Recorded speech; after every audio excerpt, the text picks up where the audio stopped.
Hello everyone, welcome back to our YouTube channel of Samrat technologies. So guys, आज हम start करेंगे कि budget कैसे बना सकते हो आप एक टैली प्राइम के अंदर। देखो, बजट क्या होता है, जैसे आप घर पे भी क्या है कि अपना अप्रॉक्सीमेट कैलकुलेशन लगा लेते हो कि इतना खर्चा मेरा होने वाला है और क्या खर्चा किस चीज़ पे होने वाला है, तो हम एक अप्रॉक्सीमेट सी कैलकुलेशन लगाते हैं, तो वो क्या होता है, हमारा बजट ही होता है। तो उसी तरह से हर एक ऑफिस या फिर कंपनी के अंदर भी एक बजट बन जाता है कि अप्रॉक्सीमेट कैलकुलेशन बन जाती है कि हमारा कितना खर्चा विद इन अ मंथ होगा।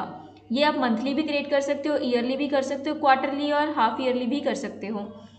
तो इसी चीज़ को हम मेंटेन कैसे करेंगे, तो उसके लिए मैंने यहाँ पे एक एग्जांपल लेके रखी है कि बजट कैसे बनता है। एक तो हम ग्रुप्स का लेजर बनाएंगे और लेजर्स के अंदर हम कुछ एंट्रीज डालेंगे और कुछ ग्रुप्स के अंदर डालेंगे। देन मैंने यहाँ पे कुछ एंट्रीज लेके रखी हैं जो बजट के अकॉर्डिंग थोड़ी सी डिफर कर रही हैं। कुछ अमाउंट ज़्यादा है किसी का, कुछ कम है किसी का, कुछ इक्वल भी है। यानी कि हमने जो अप्रॉक्सीमेशन लगाई थी उतना ही हमारा असल में खर्च हुआ है। तो इसी चीज़ को टैली प्राइम के अंदर किस तरह से रिकॉर्ड करेंगे, चलो प्रैक्टिकल वीडियो के अंदर देखते हैं। तो मैं यहाँ पे अपना टैली का वाउचर ओपन कर रही हूँ। F3 से एक न्यू कंपनी क्रिएट कर लेते हैं हम। तो यहाँ पे अपना बजट नाम की कंपनी बना रही हूँ मैं, बजट ऑफ ऑफिस। तो एक्सेप्ट कर लो इसको। इसमें आप सारी चीज़ों को एज इट इज़ ही एक्सेप्ट कर लो, हमें कुछ भी एक्स्ट्रा रिक्वायर नहीं है। तो अब मैं यहाँ पे आ जाती हूँ क्रिएट के अंदर। क्रिएट के अंदर आपको शो मोर में जाना है। शो मोर के अंदर यहाँ पे आपको बजट का ऑप्शन मिलेगा करेंसीज के बिल्कुल नीचे, तो इसको एंटर करो। यहाँ पे आप नेम दे सकते हो भी आप किस चीज़ का बजट बना रहे हो। तो लेट मैं ऑफिस बजट बना रही हूँ, तो मैंने यहाँ पे ऑफिस बजट लिख दिया। प्राइमरी के अंदर ही रखोगे। अब यहाँ पे पीरियड है कि आपको कितने टाइम का बनाना है, तो लेट मुझे 1 मंथ का ही बनाना है, तो मैं यहाँ पे 1/4 से लेके 1/5 मंथ का ही क्रिएट कर रही हूँ। और ग्रुप्स को भी आप यस करोगे तो यहाँ पे आपको ग्रुप के नेम दिए होंगे, जैसे कि मैंने एक एग्जांपल के अंदर लेके रखा है। परचेज का ग्रुप है, सेल्स का, इनडायरेक्ट एक्सपेंसेस और डायरेक्ट एक्सपेंसेस। तो परचेज के लिए मैंने यहाँ पे 20,000 लिमिट ली है, तो यहाँ पे परचेज अकाउंट को एंटर करोगे और यहाँ पे 20,000 लिमिट को डालोगे। नेक्स्ट जो मेरा है सेल 17,000, तो यहाँ पे सेल अकाउंट ऑन क्लोजिंग 70,000 मुझे चाहिए। नेक्स्ट आपको इनडायरेक्ट एक्सपेंसेस लेना है 45,000 का, तो इनडायरेक्ट एक्सपेंसेस के अंडर आपको ऑन क्लोजिंग बैलेंस 45,000 ले लेना है। और लास्ट है डायरेक्ट एक्सपेंसेस 5,000, तो डायरेक्ट एक्सपेंसेस ले लेते हैं हम यहाँ पे, जिसकी अमाउंट है 5,000। तो एंड ऑफ लिस्ट करेंगे। अब मुझे लेजर वाइज भी क्रिएट करना है, तो यहाँ पे परचेज का लेजर क्रिएट करेंगे, तो आपको करना है Alt+C, यानी कि लेजर क्रिएट करने की शॉर्टकट होती है। तो यहाँ पे परचेज अंडर परचेज अकाउंट ही जाएगा और इसको आपको एक्सेप्ट करवाना है। ऑन क्लोजिंग बैलेंस मुझे यहाँ पे जो अमाउंट चाहिए वो है 20,000 का, तो आपको 20,000 एंटर कर देना है इधर। नेक्स्ट है सेल का सैलरी का 15,000 है, तो आपको Alt+C करना है। सैलरी के लिए लेजर क्रिएट करना है और ये जो सैलरी है ये मेरी इनडायरेक्ट एक्सपेंस है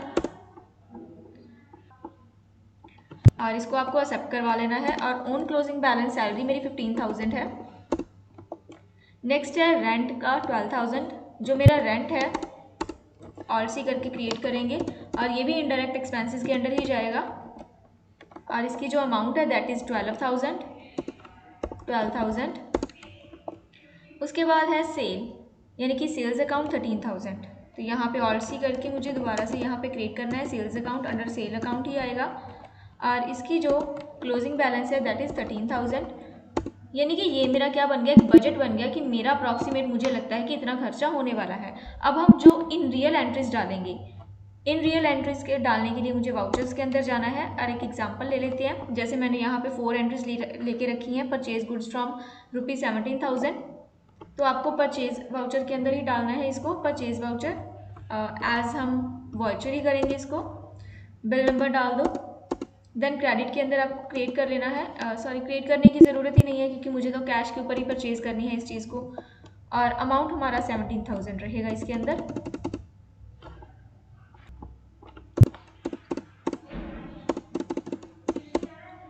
$17,000 और यहाँ पे परचेज का हमने ऑलरेडी क्रिएट करके रखा है। नेम ऑफ आइटम मुझे कोई देनी नहीं है, तो 17,000 को एज इट इज़ एक्सेप्ट करवा लेंगे। उसी तरह से मेरे पास पेड सैलरी 15,000 है, तो ये पेमेंट वाउचर के अंदर जाएगा। डेटर के अंदर यहाँ पे सैलरी आएगा और अमाउंट मेरा है जो 15,000 है और एज अ कैश ही रख रही हूँ मैं इसको।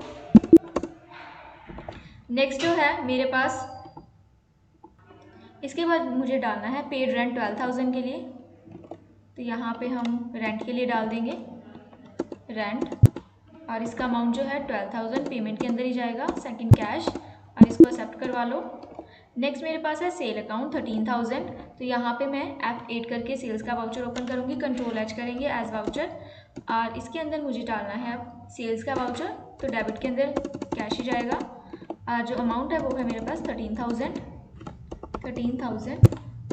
और इसको हम क्रेडिट के अंदर सेल ही डालेंगे, तो इसको एक्सेप्ट करवा लो। अब इसको चेक कैसे करना है कि जो मैंने बजट बनाया वो यूज़फुल है भी कि नहीं, कहीं शो हो भी रहे कि नहीं, तो एस्केप करके पीछे आ जाओ। यहाँ पे आपको चेक करना है प्रॉफिट लॉस अकाउंट के अंदर, ऑल्ट F1 करके इसको एक्सपैंड कर लो। अब आप चले जाओ इसके, जैसे मैंने इनडायरेक्ट एक्सपेंसेस की अमाउंट चेक करनी है, तो इनडायरेक्ट एक्सपेंसेस को आप ओपन करोगे एंटर करके और यहाँ पे F10 की है, मतलब बजट वेरिएंस आपको ओपन करना है, F10 प्रेस करना है और यहाँ पे आपको पूछेगा कि किस चीज़ का आपको बजट शो करवाना है, तो मुझे जैसे ऑफिस बजट ही हमने बनाया तो वही चीज़ को शो करवाना है। एंटर करोगे तो यहाँ पे देखो जो आइटम्स हमने रेंट और सैलरी इनडायरेक्ट एक्सपेंसेस के अंदर डाली थी उसका जो मैंने बजट बनाया था 12,000 और 15,000 मैंने बनाया था, और जो मेरे एक्चुअल एक्सपेंसेस हुए हैं इधर वो शो कर रहे हैं। दैट मीन्स जो मैंने बजट बनाया था उतना ही मेरा एक्चुअल एक्सपेंस हुआ है। अब हम इसमें थोड़ी सी एडिटिंग करते हैं ताकि डिफरेंस पता चले, तो एस्केप करके पीछे आ जाओ। यहाँ पे डे बुक के अंदर हम जो रेंट है उसको थोड़ा सा इंक्रीज़ कर देते हैं, लाइक 12,000 है, 12 की जगह मैं 14,000 कर देती हूँ अमाउंट को, तो इसको एक्सेप्ट करवाते हैं। अब हम चेक करते हैं दोबारा से अपना प्रॉफिट एंड लॉस अकाउंट और एक्सपैंड करो इसको इनडायरेक्ट एक्सपेंसेस के अंदर, देन F10 करके आपको ऑफिस बजट चूज़ करना है। सो नाउ यहाँ पे आपको क्लियर डिफरेंस दिख रहा होगा कि रेंट जो हमने अपना बजट बनाया था वो 12,000 का बनाया था, लेकिन जो मेरे एक्चुअल एक्सपेंसेस हैं वो मेरे 14,000 के जा रहे हैं, यानी कि यहाँ पे परसेंटेज भी शो कर रहा है कि 116.67 समथिंग परसेंटेज हैं जो आपके अबव जा रहे हैं, लाइक 100% से ऊपर जा रहा है। और सैलरी मेरी सही जा रही है कि 15 लगाई थी और 15 ही मेरे एक्चुअल एक्सपेंसेस हुए हैं। तो ओवरऑल अगर आपको चेक करना हो तो आप यहाँ पे चेक कर सकते हो कि 27,000 का आपने बजट बनाया था और 29,000 आपका रियल खर्चा हुआ है। दैट मीन्स कि 107% आपका जो एक्चुअल एक्सपेंसेस हुए हैं, दैट मीन्स 7% हमने ज़्यादा खर्चा किया है। सो इस तरह से आप एक बजट बना सकते हो, अपने ऑफिस का, अपने होम का बजट बना सकते हो, किसी कंपनी का बजट क्रिएट कर सकते हो, जिससे आपको अप्रॉक्सीमेट कैलकुलेशन पता चल जाती है कि इतना का खर्चा मेरा इस मंथ या फिर इस ईयर में होने वाला है। तो उसके अकॉर्डिंग आप अपने फर्दर स्टेप्स या फिर फर्दर मूव कर सकते हो। सो होप आपको ये बजट का टॉपिक क्लियर होगा। अगर आपको वीडियो अच्छी लगी है तो please do like and subscribe our channel Samrat Technologies, and you can also follow us on other social media apps. Thank you.